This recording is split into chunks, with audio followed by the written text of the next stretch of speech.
Early ఏజ్లో రీప్లేస్మెంట్స్కి రావటానికి. ఎప్పుడైనా మనం వెయిట్ గెయిన్ అవుతూ మనకి మోకాళ్ళు డిస్కంఫర్ట్ వచ్చి ఒక స్టైర్ కేస్ 1 ఫ్లోర్ కూడా మనం ఎక్కలేకపోతే మనం చెక్ చేసుకోవాలి. ఎందుకు మనకి నొప్పి వస్తుంది, ఫస్ట్ ఫ్లోర్ ఎక్కలేకపోతున్నాం ఏంటి, ఇంత పెయిన్ వస్తుంది ఏంటి అనేది మనం రియలైజ్ అవ్వాలి. పేషెంట్స్ రియలైజ్ అయ్యి ఒక డాక్టర్ దగ్గరికి వెళ్ళి, ఆర్థోపెడిక్ సర్జన్ దగ్గరికి సింపుల్ స్టాండింగ్ ఎక్స్రే మంచి ఏ హాస్పిటల్లో అయినా మంచి హాస్పిటల్స్లో కరెక్ట్ పొజిషన్లో తీస్తే కరెక్ట్గా మీరు ఏ స్టేజ్లో ఉన్నారో అనేది క్లియర్గా తెలుస్తుంది. ఏంటి కొంచెం నొప్పికే డాక్టర్ గారు ఎక్స్రే అన్నారు, అది 500 రూపాయలు వేస్టు ఇలా అనుకోకూడదు.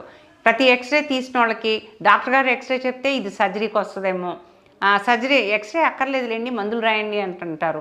అలా కాదు, ఎక్స్రే తీసిన వాళ్ళందరికీ సర్జరీ చేయం. ఎక్స్రే ఎందుకు తీస్తాము అంటే కరెక్ట్గా మీరు ఏ స్టేజ్లో ఉన్నారు, సెకండ్ స్టేజా, థర్డ్ స్టేజా, మీరు ఏ స్టేజ్కి